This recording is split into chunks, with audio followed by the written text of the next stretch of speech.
Assalamualaikum warahmatullahi wabarakatuh. Perkenalkan, nama saya Muhammad Reza Ramadhani, NIM 2310010026, adalah merupakan mahasiswa alih jenjang D3 ke S1 Program Studi Teknik Informatika pada Universitas Islam Kalimantan Syekh Muhammad Arsyad Al-Banjari. Pada kesempatan kali ini, saya ingin mempresentasikan hasil dari final project mata kuliah pemrograman terstruktur yang sudah saya buat. Untuk mempersingkat waktu, mari kita langsung lihat skrip programnya. Di sini saya sudah ada menyimpan file dengan nama uas.cpp. Langsung kita buka. Jadi program kali ini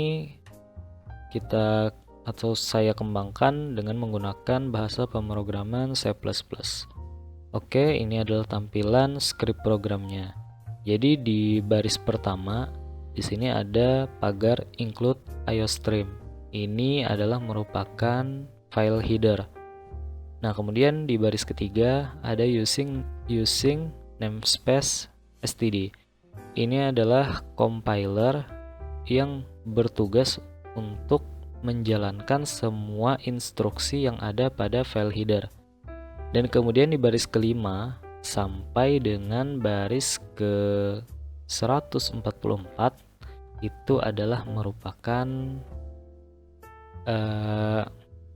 program yang dijalankan atau merupakan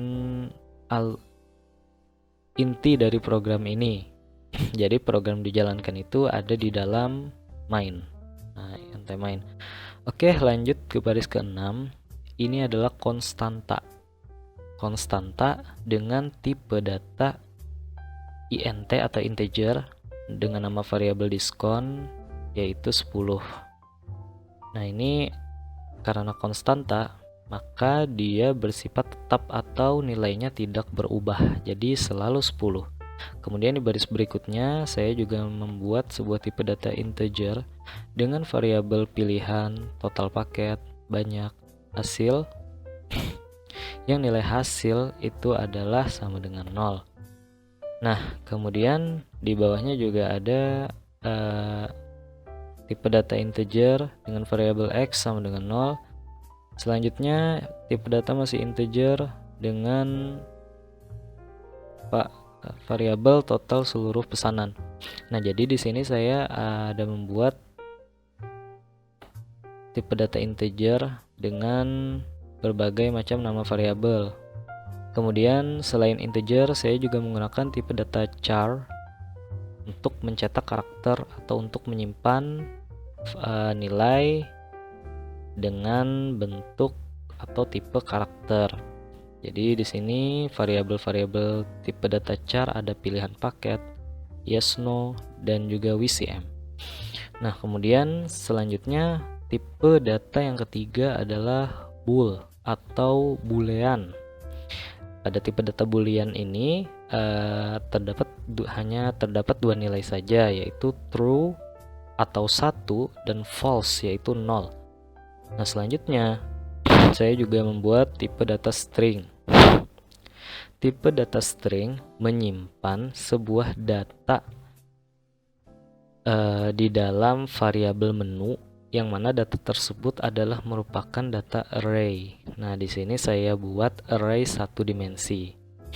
Kemudian di baris ke-16 sampai dengan baris ke-22 itu saya mencetak atau menampilkan identitas diri saya dengan menggunakan perintah chout dan indl untuk memberikan enter atau spasi di akhir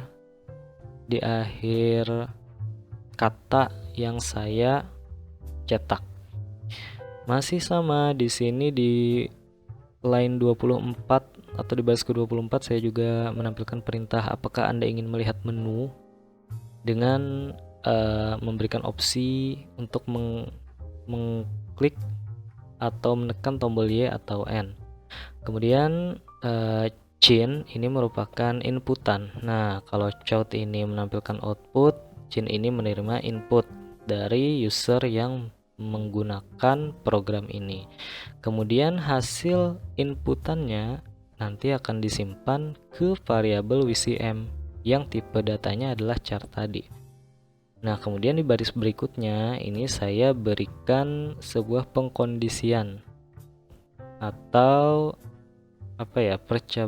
pengkondisian, if else yang mana kalau kita baca ini, jika nilai dari WCM adalah Y, maka berikan nilai ke variabel welcome yang tadi tipe datanya boolean sebagai true. Tapi kalau WCM tidak bernilai Y, maka welcome akan diberi nilai false. Oke, lanjut.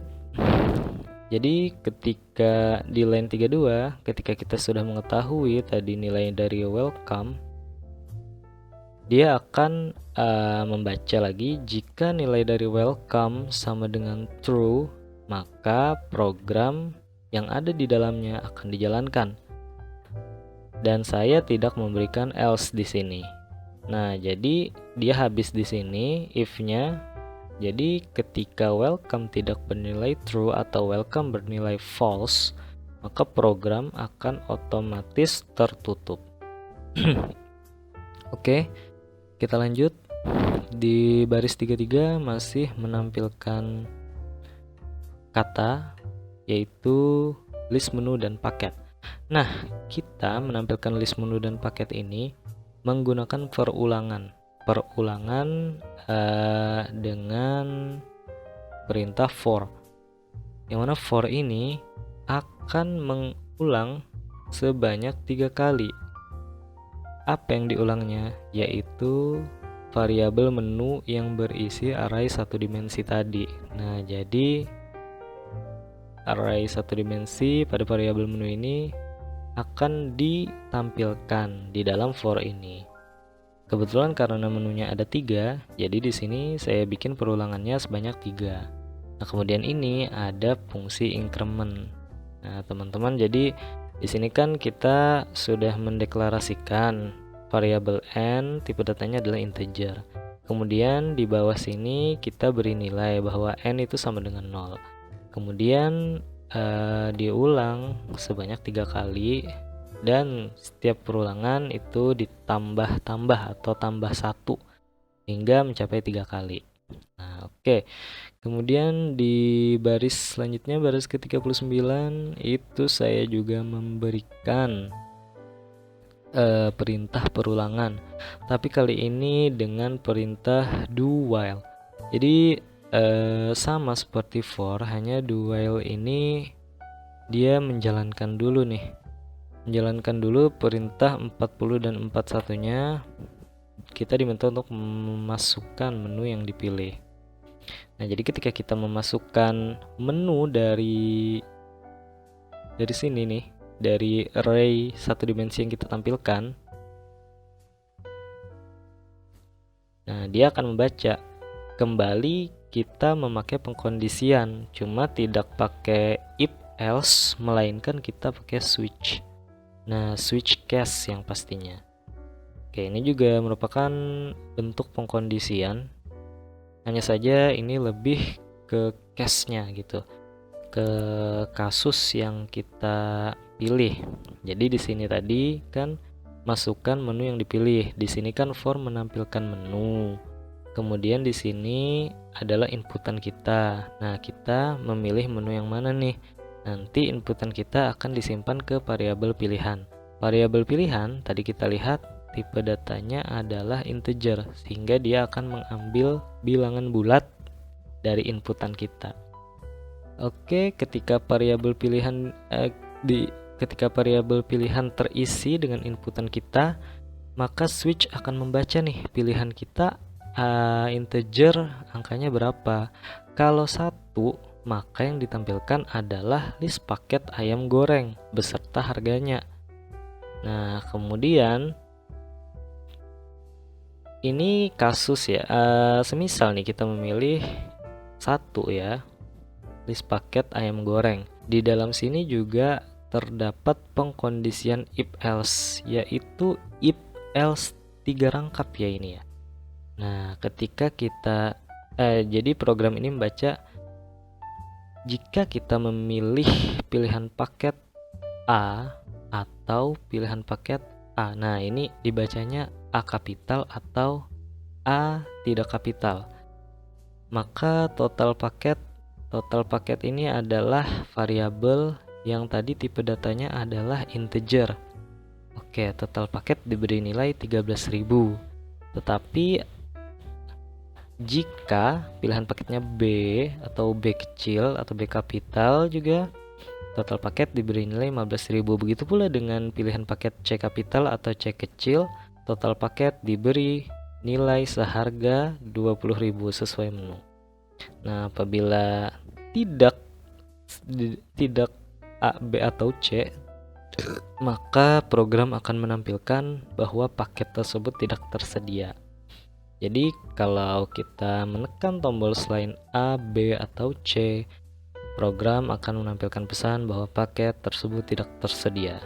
Nah, kemudian setelah kita memilih paket, di baris 63 nanti program akan memberikan pertanyaan kembali berapa banyak pesanan yang mau kita pesan.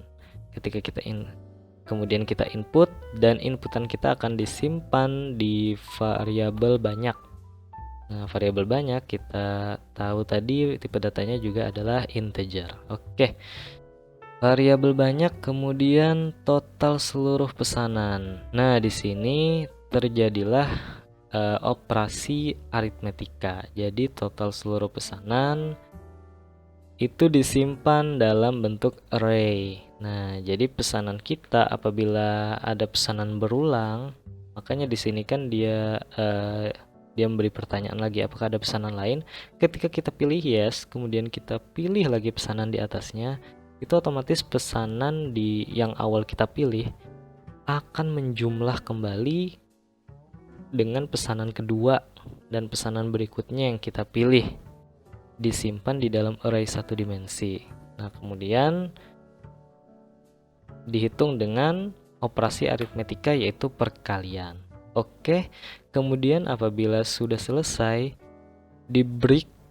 proses di break dan selesai case 1.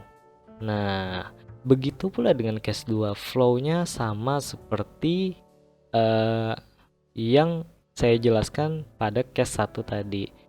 Karena isinya juga sama, yang membedakan hanya list paketnya. Kalau di paket 1 adalah ayam goreng, di paket 2 pilihannya adalah nasi goreng. Begitu pula dengan paket case 3 maksud saya, yang pilihan paketnya adalah masakan ikan. Flow-nya juga sama seperti case yang pertama. Nah, kemudian di baris berikutnya ini juga ada operasi increment yaitu x++, yang mana x++ ini adalah menjumlahkan perulangan yang sebelumnya ada di atas ya. Ada x-nya di sini.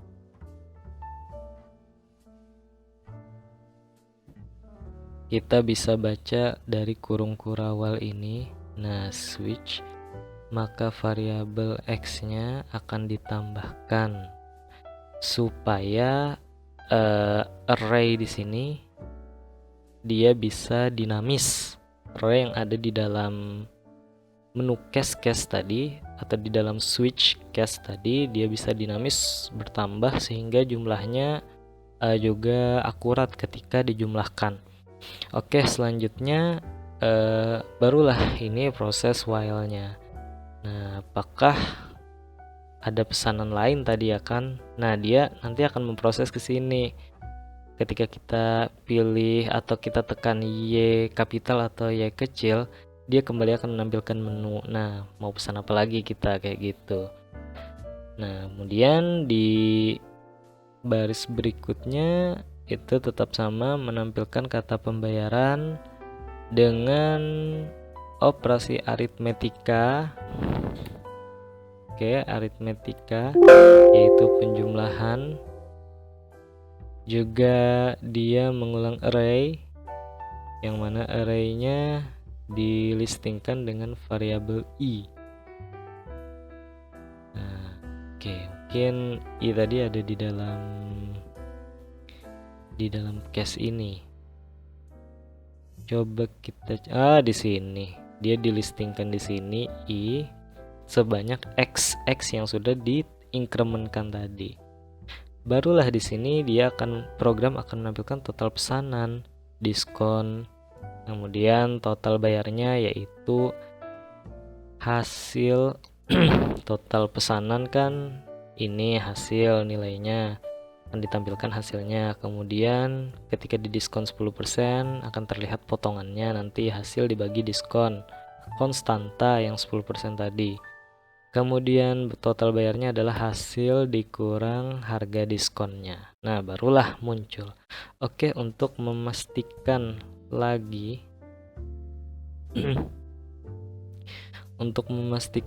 bahwa apa yang kita jelaskan tadi sudah sesuai, mungkin setelah ini kita akan lanjut. Langsung kita compile and run ya, supaya perubahan yang apabila kita ada perubahan kita bisa dibaca dan dijalankan. Ini sepertinya saya kebuka 3 file UAS malah. Oke, saya izin close 2 filenya dulu. 1, 2, kemudian kita fokus ke 1 file UAS. Nah, di sini kita coba save. Sudah ke save dan kita coba compile and run. Nah, begini kurang lebih tampilannya. Menampilkan data diri saya, kemudian apakah Anda ingin melihat menu? Ketika saya ketik atau saya tekan N, kemudian enter, program akan close karena tidak ada proses yang dijalankan. Nah, kemudian kita coba run lagi, compile and run. Ketika saya tekan Y, maka program akan berlanjut. Dia menampilkan menu, masukkan menu yang dipilih. Saya mau makan nasi goreng deh 2, kemudian nasi goreng spesial A, berapa banyak? 1 saja. Apakah ada pesanan lain? Ya, saya mau pesan lagi. Masukkan menu yang dipilih. Kali ini saya mau pesan ayam goreng 1 deh. Oke, saya mau ayam goreng kremes. Nih yang poin B. Berapa banyak pesanan? 1 saja karena saya makan sendiri. Apakah ada pesanan lain? Udah cukup saya rasa pesanannya. Nah, dia akan menampilkan rincian pembayaran kita. Total pesanan 30.000. Tadi kita pesan nasi goreng spesial 15.000 sama ayam goreng kremes 15.000. 30.000 diskon 10%, potong 3.000 dan total bayar kita 27.000. Oke, mungkin ini sekian penjelasan dari saya. Lebih kurangnya mohon dimaafkan. Salah hilaf dari kata-kata saya juga mohon dimaafkan. Terima kasih atas perhatiannya. Semoga menjadi amal ibadah bagi kita semua dan semoga membantu untuk mendorong nilai saya di mata kuliah ini. Billahi taufiq wal hidayah. Assalamualaikum warahmatullahi wabarakatuh.